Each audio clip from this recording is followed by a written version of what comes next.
انسان کی طبی تقاضوں میں سے ایک تقاضا یہ ہے کہ اگر کوئی اسے دیکھ رہا ہو،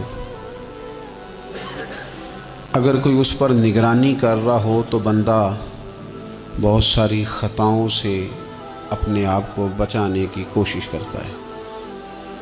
اس کا یہ خیال ہوتا ہے کہ مجھے کوئی دیکھ رہا ہے، میری کوئی نگرانی کر رہا ہے۔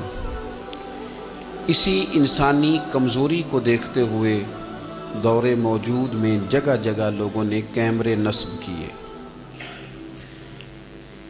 لوگوں کی اسی کمزوری کی وجہ سے، چوری سے، ڈکیتی سے، قتل و غارت سے لوگوں کو بچانے کے لیے لوگوں نے ایک بڑا خرچہ کر کے پوری دنیا کے اندر ان کیمروں کا بندوبست کیا تاکہ لوگ انہیں دیکھیں تو محسوس کریں کہ ہماری نگرانی ہو رہی ہے، ہمیں کوئی غلط کام نہیں کرنا۔ میرے عزیزو، یہ جو کیمرہ ہے، لوگوں کا کہنا ہے کہ اس کی وجہ سے ہزارہا جرائم سے لوگ بچ گئے، ہزارہا جگہ پہ چوری سے، قتل و غارت سے، ڈاکہ زنی سے لوگ محفوظ ہوئے۔ لیکن میرا یہ کہنا ہے کہ کیمرے عارضی حل ہیں۔ پھر تو جرم کرنے والا اس جگہ کو ڈھونڈنا شروع کرتا ہے جہاں کیمرہ موجود نہ ہو۔ پھر وہ کسی وجہ سے نیک بھی ہوتا ہے تو وقتی اور جزوی طور پر ہوتا ہے کہ یہاں چونکہ کیمرہ لگا ہے، یہاں میں احتیاط کر لیتا ہوں، تھوڑا آگے بڑھتا ہوں، وہاں نہیں لگا تو وہاں میں کوئی معاذ اللہ جرم کر لیتا ہوں۔ یہ مستقل حل نہیں۔ کچھ لوگ یہ کہتے ہیں کہ مستقل حل قانون کی پابندی ہے، تو میں کہا کرتا ہوں کہ انسانوں کا بنائے ہوئے جو قوانین ہیں وہ قانون ہی مستقل نہیں، کیونکہ بنانے والے ناقص تھے تو ان قوانین میں بڑی کمزوریاں ہیں۔ پھر جو قانون نافذ کرنے والے لوگ ہیں، نفاذ قانون کرنے والے، ان میں بڑی کمزوریاں ہیں، قانون نافذ نہیں ہوتا۔ تو آخر کیا چیز ہے جس کو بنیاد بنایا جائے تو انسان کلیتاً گناہوں سے بچے، خطا سے بچے، ظلم سے بچے، کسی کے مال پر ہاتھ ڈالنے سے بچے، کسی کی عزت پر ہاتھ ڈالنے سے بچے، کسی کے بارے میں برا کہنے سے بچے۔ ہاں ایک چیز ہے جس کی وجہ سے انسان کسی کا مال، عزت تو کیا، کسی کے بارے میں برا سوچنے سے بھی بچتا ہے، اور وہ چیز کیا ہے؟ وہ ہے اپنے رب کریم کا خوف۔ اگر اسے نصیب ہو جائے نا کہ میرا مالک مجھے دیکھ رہا ہے، اور وہ دیکھ رہا ہے جو حی بھی ہے، جو قیوم بھی ہے، وہ دیکھ رہا ہے جسے نہ اونگ آتی ہے نہ نیند آتی ہے، وہ میرا مالک مجھے دیکھ رہا ہے، تو پھر انسان مکمل اجتناب کرتا ہے، خطاؤں سے بچ جاتا ہے۔ ہمارے صوفیاء فرماتے ہیں کہ کسی بندے کے دل میں نا، وہ کہتے ہیں نا لوگ کہ بریک ٹھیک کر لو تو پھر گاڑی روڈ پہ چڑھا لو، پھر خیر ہے، جہاں بھی موقع آئے گا اس کی بریک لگے گی۔ پھر لوگوں نے ایک اور آسانی کی ہے، میں نے دیکھا ہے کچھ ایسی گاڑیاں آئی ہیں جن کی بریک نہیں لگانی پڑتی، انہوں نے ایسا اس میں سسٹم فٹ کر دیا ہے کہ گاڑی کے سامنے کوئی چیز آتی ہے تو اس کی بریک خود بخود لگ جاتی ہے۔ وہ کہتے ہیں بغیر بریک کے گاڑی روڈ پر چڑھانی نہیں، بریکیں ٹھیک کرو پھر چڑھا لو۔ صوفیاء فرماتے ہیں کہ تم اگر چاہتے ہو نا کہ انسان جرم نہ کرے، خطا نہ کرے، لوگوں کو تنگ نہ کرے، تو اسے سوسائٹی کے اندر بھیجنے سے پہلے اس کے دل میں اللہ کا خوف پیدا کر دو۔ اگر اس کے دل میں تم خدا کا خوف پیدا کر دو گے، پھر تم اسے جہاں بھی چھوڑ دو گے وہ کوئی نقصان نہیں کرے گا۔ لیکن اگر خوف خدا نہیں نہ ہوگا، اگر اللہ کا ڈر نہیں ہوگا، پھر وہ لوگ دیکھتے ہیں کہ لوگوں کو کیسے مطمئن کیا جائے، لوگوں کی آنکھوں میں دھول کیسے جھونکی جائے، وقتی طور پر ایسے پروگرام بنا لیے جائیں جن سے لوگ مطمئن ہو جائیں، تھوڑا سا لوگوں کو موٹیویٹ کر دیا، کوئی تھوڑا سا بتا دیا، کوئی تھوڑا ریلیف دے دیا، کچھ تھوڑی سی ایسی کہانی بنا دی جس سے ووٹر سپورٹر مطمئن ہو جائیں۔ لیکن فی نفس سے ہی بندہ نیک کب ہوتا ہے؟ میرا رب فرماتا ہے ان الذین یخشون ربہم بالغیب، وہ لوگ جو اپنے رب سے ڈرتے ہیں پر بن دیکھے ہی ڈرتے ہیں۔ ان الذین یخشون ربهم بالغیب لهم مغفرۃ واجر کبیر. قربان جائے. فرمایا بے شک وہ لوگ جو اپنے رب سے بغیر دیکھے ڈرتے ہیں اللہ تعالیٰ نے ان کے لیے بخشش بھی رکھی ہے اور بہت بڑا اجر تیار کیا ہوا ہے. بغیر دیکھے. یہ جب بندے کو چیز نصیب ہوتی ہے نا کہ وہ اللہ تعالیٰ سے ڈرتا ہے، پھر وہ بندہ دانا ہو جاتا ہے، پھر وہ بندہ معاملہ فہم ہو جاتا ہے، وہ بندہ سمجھدار ہو جاتا ہے. قرآن مجید نے کہا یا ایھا الذین آمنوا ان تتقوا اللہ یجعل لکم فرقان. میرا دل کرتا ہے کہ امت مسلمہ اس آیت کو یاد کر لے. رب فرماتا ہے اے ایمان والو اگر تم اللہ سے ڈرو گے نا تو اللہ تعالیٰ تمہیں حق اور باطل میں تمیز کرنے کی قوت عطا فرما دے گا. تم اپنے دل میں رب کو جواب دینے کا تصور پیدا کرو، اللہ تمہارے فیصلے درست کرا دے گا.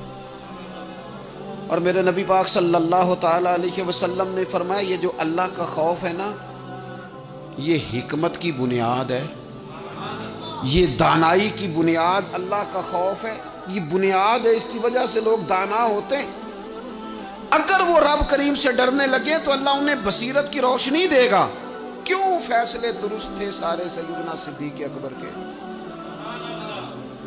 اس لیے درست تھے کہ ان کے دلوں میں رب کا خوف موجود تھا. بڑی فضیلتیں انہیں حاصل تھیں، بڑی عظمتیں حاصل تھیں، لیکن کسی جگہ بھی کسی مقام پر بھی ان کے قدم لڑکھڑاتے کیوں نہیں تھے؟ بڑے انہوں نے بھی زندگی کے اندر تکلیفیں دیکھی، بڑے بوجھ دیکھے، بڑی دھوپ چھاؤں دیکھی، لیکن مضبوط کیوں رہے؟ حضرت سعد بن ربیع رضی اللہ تعالیٰ عنہ ایک جنگ میں شہید ہو گئے تھے، جنگ احد میں. تو ان کی بیٹی ایک دن آئی حضرت صدیق اکبر کے پاس، امیر المومنین کے پاس کسی کام سے. تو جناب سیدنا صدیق اکبر رضی اللہ تعالیٰ عنہ نے چادر بچھا کے اس بیٹی کو بٹھایا اور خود حضرت صدیق اکبر چادر سے نیچے بیٹھ گئے، خود زمین پہ ہیں. اسے آپ نے اعزاز کے ساتھ کپڑے پہ بٹھا رکھا ہے.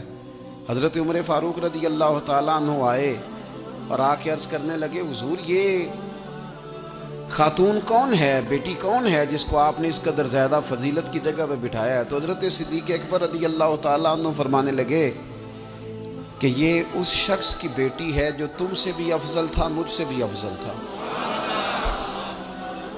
حضرت عمر فاروق رضی اللہ تعالیٰ عنہ عرض کرنے لگے حضور ہم تو یہ سمجھتے ہیں کہ نبیوں کے بعد سب سے افضل آپ ہی ہیں، تو یہ جو آپ سے بھی افضل تھا اس کا کیا معنی ہے؟ حضرت صدیق اکبر فرمانے لگے وہ لوگ کتنے افضل تھے جنہوں نے حضور کی موجودگی میں اپنی جان اپنے رب کی بارگاہ میں پیش کر دی. حضور کے مقدس ہاتھوں میں جن لوگوں کی روحیں پرواز کر گئیں وہ کتنے بڑے لوگ تھے. میری بات کو سمجھیے گا کہ ان لوگوں کے دلوں میں وہ جو عاجزی تھی، وہ جو اللہ تبارک و تعالیٰ کی معرفت تھی، اس نے کس طرح کا بنا دیا. ہمارے ہاں یہ مسئلہ بن گیا ہے کہ ہم ہر ایک سے ڈر رہے ہیں، ہر ایک سے، برادری سے، قبیلے سے، داماد سے، بہو سے، فلانے سے، فلانے سے. میں نے دیکھا بڑے بڑے لوگ ڈرتے ہیں. آپ اگر ناراض نہ ہوں تو بعض والدین ہیں جو اولاد سے ڈرتے ہیں. ہاں میں نے کچھ ایسے دنیا دار پیر دیکھے ہیں جو مریدوں سے ڈرتے ہیں. میں نے ایسے لیڈر دیکھے ہیں جو اپنی عوام سے ڈرتے ہیں. کیوں؟ اس لیے کہ میرے نبی پاک علیہ السلام نے فرمایا جو رب سے نہ ڈرے پھر وہ سب سے ڈرتا ہے، اور فرمایا جو رب سے ڈر جائے اللہ مخلوق کا خوف اس کے دل سے نکال دیا کرتا ہے. یہ رب سے نہیں ڈرا تو یہ سب سے ڈرا ہے. اگر رب سے ڈرتا تو کسی سے نہ ڈرتا. اور حضور فرماتے ہیں دو خوف اللہ جمع نہیں کرے گا. تم اگر بے خوف زندگی گزارنا چاہتے ہو نا دنیا میں تو ایک خوف پیدا کر لو، وہ رب کا خوف ہے. بے خوف ہو جاؤ. اور اگر تم یہ خوف پیدا نہیں کرتے پھر تو سائے سے ڈرو گے، پھر سانپ سے نہیں رسیوں سے ڈرو گے، پھر تو جگہ جگہ تمہیں کمزور کر دیا جائے گا، پھر تو لوگ ہر وقت تمہیں بھگائیں گے، ڈرائیں گے. ایک خوف پیدا کر لو اللہ کا، پھر دوسرا کوئی خوف قریب نہیں آئے گا. اور ایک معنی میں اور کہا اللہ دو خوف جمع نہیں کرے گا. حضور فرماتے ہیں تو دنیا میں رب سے ڈر جانا، رب تجھے آخرت میں نہیں ڈرائے گا. وہ جو اللہ کے ولیوں کے بارے میں کہا لا خوف علیہم ولا ہم یحزنون، کیا معنی ہے؟ دنیا میں انہیں صرف اللہ کا خوف تھا، باقی کسی کا خوف نہیں تھا۔ حضور فرماتے ہیں تو دنیا میں رب سے ڈر جا، قیامت میں تجھے نہیں ڈرائے گا، اور اگر تو دنیا میں نہیں نہ ڈرے گا پھر تو قیامت میں ڈرایا جائے گا۔ اللہ تبارک و تعالیٰ کی خوف، یہ جو روزہ ہے نا، یہ اس معرفت کو بڑا پکا کرتا ہے۔ گھر میں کوئی بندہ موجود نہیں، باورچی خانے میں بہترین کھانا مرضی کا پڑا ہے، فریزر پھلوں سے بھرا ہوا ہے، ہر چیز موجود ہے، اور بھوک بھی پوری شدت کی ہے، پیاس بھی پوری لگی ہے، اور چل نہ تو کھا لینا، اور تیرے جائز پیسوں کا ہے، کھا لے۔ کیوں نہیں کھاتا؟ اس لیے نہیں کھاتا کہ میرا رب مجھے دیکھ رہا ہے۔ اللہ کرے روزے دارو یہ پریکٹس ہو جائے کہ جب تو اپنا جائز مال اس لیے نہیں کھاتا کہ رب نے روکا ہے اور وہ دیکھ رہا ہے نہیں کھانا، پھر تو کسی کا ناجائز مال کیسے کھا سکتا ہے؟ رب نے تجھے روکا بھی ہے اور رب تجھے دیکھ بھی رہا ہے، پھر تو غیر کا کیسے کھا سکتا ہے جب تو اپنا جائز نہیں کھاتا کہ اللہ دیکھ رہا ہے؟ تو دوسروں کا ناجائز اور حرام کیسے کھائے گا حالانکہ اللہ دیکھ رہا ہے؟ اگر یہ تصور دل میں پیدا ہو جائے، یہ ذوق اگر کسی بندے کو نصیب ہو جائے، تو پھر پتہ کیا ہوتا ہے؟ پھر بندہ عالم ہو جاتا ہے۔ حضور علیہ الصلوۃ والسلام نے ارشاد فرمایا اگر تم اللہ تعالیٰ سے اس طرح ڈرو نا جس طرح ڈرنے کا حق ہے، تو تم ایسا علم جان لو گو کہ جہالت ہی ساری ختم ہو جائے گی۔ خوف خدا اگر پیدا ہو گیا تو اللہ تعالیٰ تمہیں علم بھی عطا کر دے گا، تمہیں معرفت کا نور ملے گا۔ یہ ہے وہ علم لدنی جو انسان کو پھر اللہ کی عطا سے مل جاتا ہے۔ فرمایا اگر اللہ سے ڈرو گے تو رب ایسا علم تمہیں دے گا کہ جہالت ختم ہو جائے گی۔ اور نبی اکرم صلی اللہ تعالیٰ علیہ وسلم نے فرمایا اگر تم اپنے رب کو کما حق ہو پہچان کر دعا مانگو گے نا تو تمہاری دعاؤں سے پہاڑ بھی ہل جایا کریں گے۔ لیکن یہ دو چیزیں پیدا کرو، ایک تو اللہ کا خوف تمہارے دل میں آئے اور دوسرا معرفت الہی کا شوق پیدا ہو۔ اگر طبیعت کے اندر یہ چیزیں پیدا ہو جائیں، خوف خدا نصیب ہو جائے اور صحیح معنوں میں نصیب ہو۔ آج کل بڑا لوگ کہتے ہیں اللہ سے ڈر، پر دوسروں کو جب مال خرید رہے ہوتے ہیں پھر کہتے ہیں اللہ کا خوف کر، اور جب بیچ رہے ہوتے ہیں تو جب کسی کو پیغام دین دے رہے ہوتے ہیں تو کہتے ہیں اللہ کا خوف کر، اور جب تیرے تک بات پہنچتی ہے تو پھر معاملہ ختم ہو گیا۔ میں ذمہ داری سے کہتا ہوں کہ جو کچھ ہمارے ہاں ہوتا ہے نا، عوام سے ڈر کے، عالمی میڈیا سے ڈر کے، قوم سے ڈر کے، اس سے آدھے کام بھی اگر رب سے ڈر کے کریں تو قوم کا بھی بھلا ہو جائے گا، لوگوں کا بھی نفع ہو جائے گا۔ اگر آدھا کام بھی ڈر کے کیا جائے، کچھ تھوڑا سا اپنے دل میں خشیت، اللہ کا خوف، جن لوگوں کا یہ تصور بن گیا تھا نا کہ رب کے سامنے کھڑے ہونا ہے، منہ دکھانا ہے مالک کو، جن کا یہ تصور بن گیا تھا بچ گئے تھے۔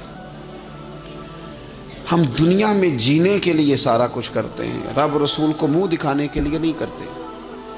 جن کا یہ تصور بن جاتا ہے نا تو رب کہتا ہے وَلِمَنْ خَافَ مَقَامَ رَبِّهِ جَنَّتَانِ،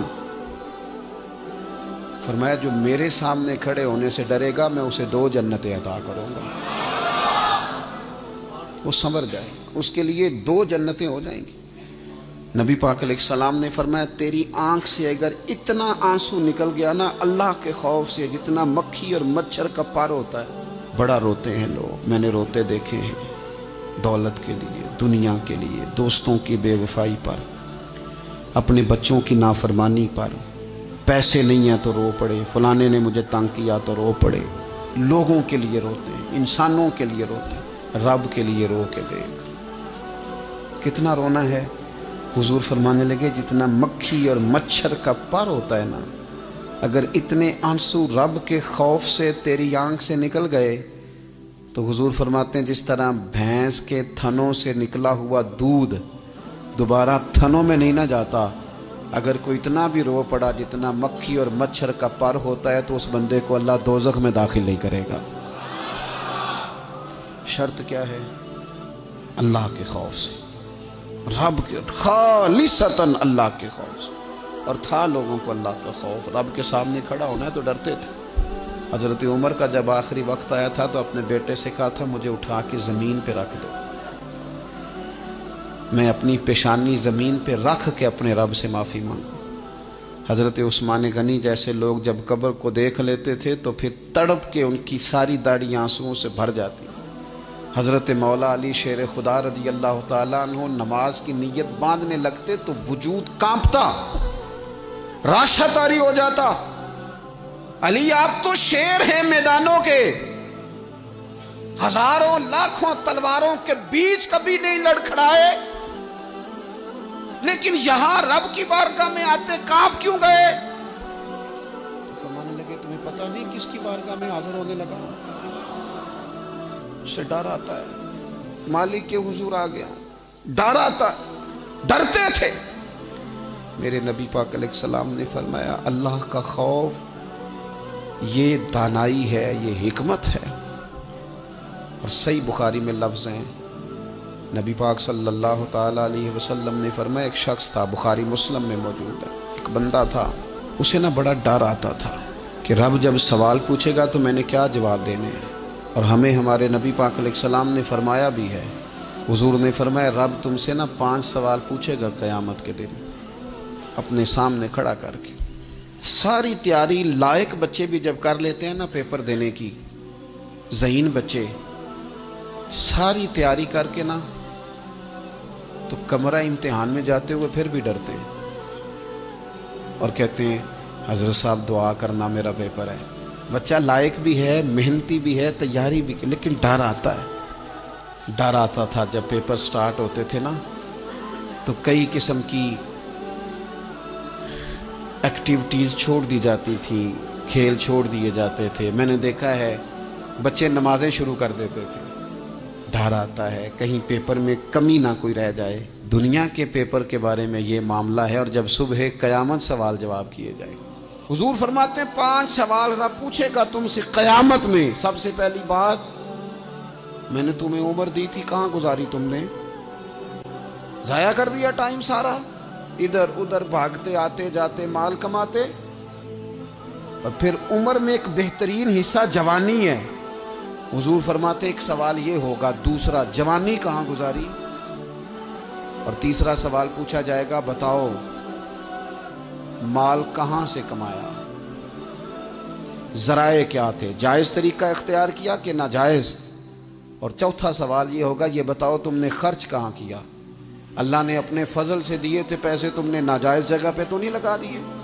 اور 5واں سوال یہ ہوگا کہ جو تمہیں پتہ تھا، جو تم جانتے تھے، جس کا تمہیں علم تھا، جس کا تمہیں شعور تھا، بتاؤ تم نے اپنے علم پر عمل کتنا کیا؟ میرے عزیز یہ 5 سوال نبی پاک علیہ السلام فرماتے ہیں۔ ایک بندہ تھا جو بڑا ڈرتا تھا رب کی بارگاہ میں کھڑا ہونے سے، اتنا ڈرتا تھا کہ خوف طاری ہو گیا، اس پر خشیت پیدا ہو گئی۔ اس نے اپنے بچوں سے کہا جب میں مر جاؤں نا، یہ صحیح حدیث میں موجود ہے، جب میں مر جاؤں نا تو مجھے جلا دینا، اور پھر اگر میرے وجود کا کچھ حصہ بچ جائے تو اسے پیس دینا، پھر اسے ہوا میں اڑا دینا، مجھے ختم کر دینا، میں اپنے رب کی بارگاہ میں کھڑا ہو کے سوالوں کا جواب نہیں دے سکتا۔ پتا تے سارا ہے نا سردار نو کیتیاں دا، من لانم کے من دانب، جو اعمال کیے ہیں اس کی خبر تو ہے نا، باقیوں کو شک ہے کہ اس میں گناہ کیا ہوگا، پر ہمیں اپنا تو پاک ہے نا، پتا تو سارا ہے نا۔ کہا میں نہیں کھڑا ہو سکتا اس کے حضور، مجھے جلا دینا، میری راکھ بھی بہا دینا، اڑا دینا ہواؤں میں۔ نبی پاک علیہ السلام فرماتے بندہ تھا سچا، یہ کام اس نے کیا اللہ سے ڈر کے۔ کریم محبوب علیہ السلام فرمانے لگے اللہ تعالیٰ نا قیامت کے دن ذرات کو حکم دے گا کہ اس کے وجود کے ذرے جمع کرو، اس کا وجود جمع کیا جائے گا۔ جس رب نے پہلے بنایا ہے وہ دوبارہ بنانے پر بھی قادر ہے، اس کے ذرات کو جمع کر کے گوشت پوشت دے کے وجود دے کے کھڑا کر کے اللہ پوچھے گا بتا یہ کام کرنے کا تجھے کس نے کہا؟ عرض کرے گا مالک میں ڈر گیا تھا نا، تیری بارگاہ میں کھڑا ہوں، سوالوں کے جواب دوں، یہ کام مشکل تھا، میں ڈر گیا۔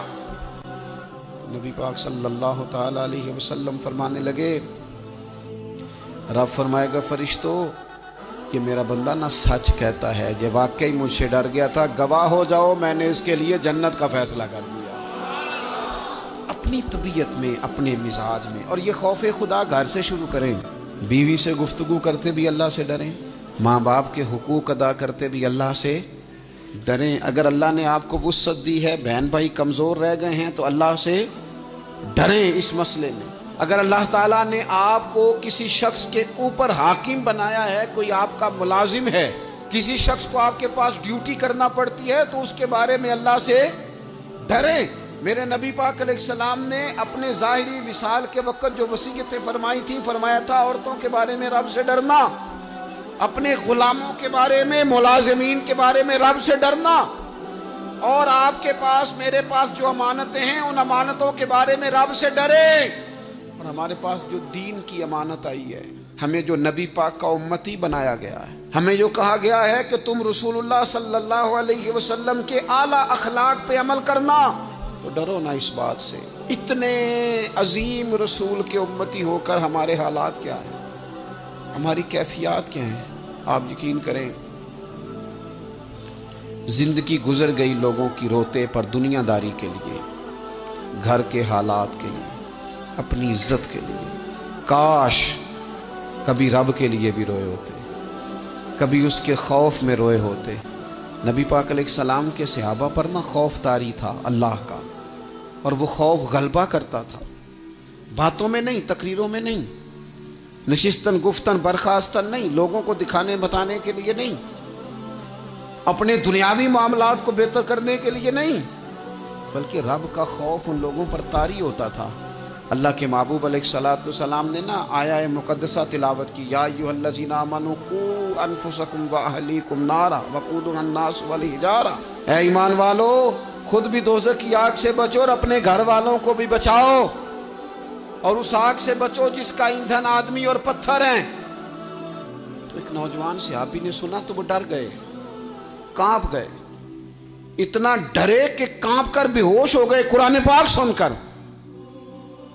حضور علیہ السلام نے ان کے دل پر ہاتھ رکھا تو دل دھڑک رہا تھا۔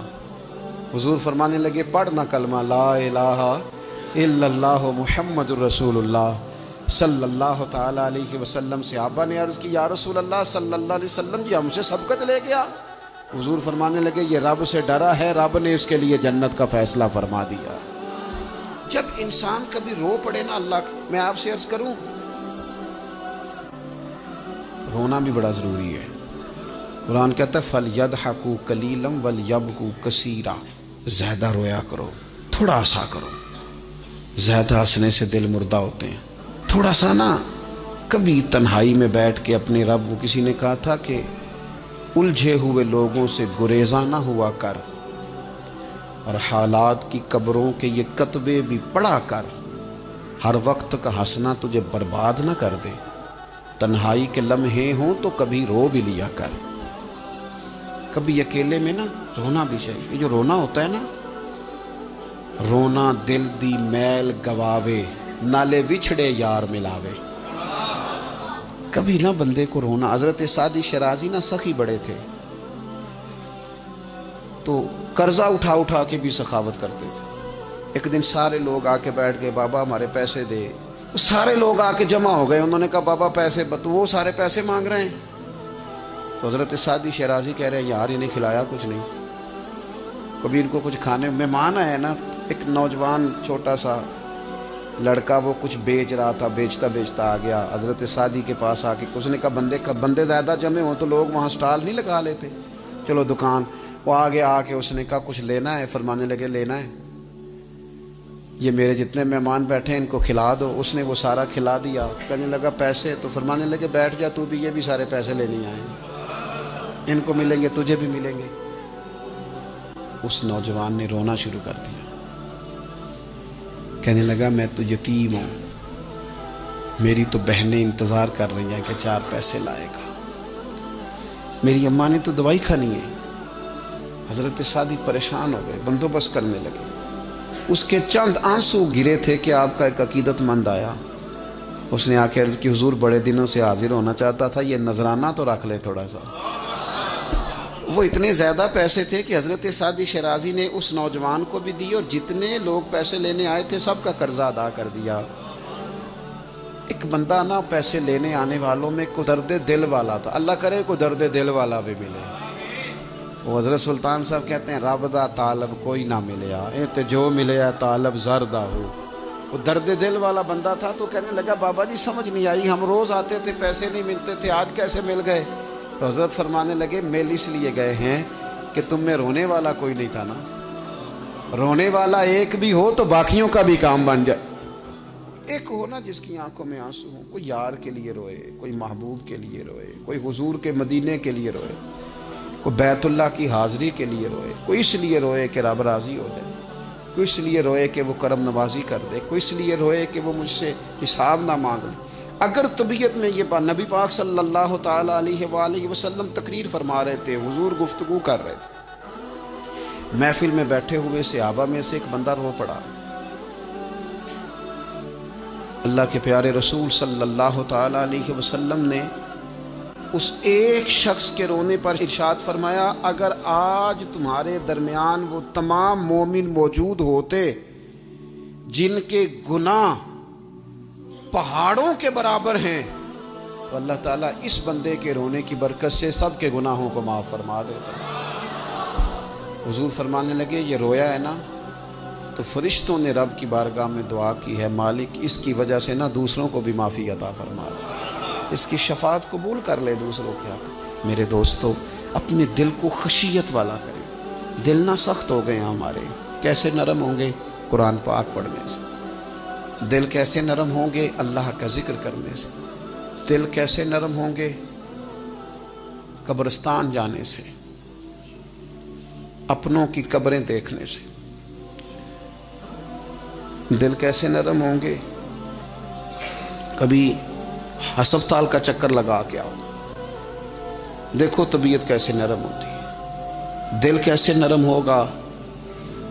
کسی کے دکھ کو دکھ سمجھنے سے۔ دل کیسے نرم ہوگا؟ اللہ کی مخلوق سے محبت کرنے سے۔ دل کیسے نرم ہوگا؟ تنہائی میں رب کی بارگاہ میں رونے سے۔ دل کیسے نرم ہوگا؟ خالص اللہ کی رضا سے کسی کی خدمت کرنے سے۔ دل کیسے نرم ہوگا؟ یتیم کے سر پہ ہاتھ پھیرنے سے۔ دل کیسے نرم ہوگا؟ جب ہم اپنے مالک کی بارگاہ میں بیٹھ کے لمبی دعائیں مانگیں گے۔ دلوں کو نرم کرنے کی طرف لاؤ، اللہ کا خوف خشیت اپنی طبیعت میں پیدا کرو۔ اس سے پہلے کہ تندرست جسم بیمار ہونے لگے۔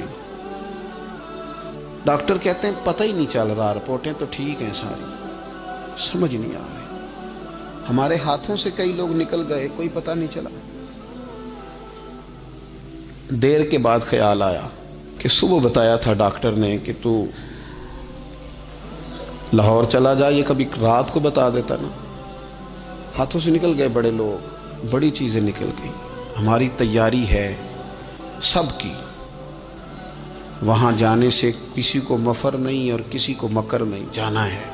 اپنی زندگی کے اندر خشیت الہی، کچھ کام فقط اس لیے چھوڑ دیں، کوئی ہمیں روکنے والا نہیں، ٹوکنے والا نہیں، منع کرنے والا نہیں، دیکھنے والا نہیں، اس لیے چھوڑ دو کہ میرا رب نہ ناراض ہو جائے۔ کسی کی ہمیں مجبوری نہیں، کسی کی ہمیں پابندی نہیں، کوئی کسی کی طاقت نہیں ہمیں کہہ سکے، لیکن کچھ کام فقط اس لیے شروع کر دو کہ میرا اللہ راضی ہو جائے، میرے محبوب پاک اس سے خوش ہو جائیں۔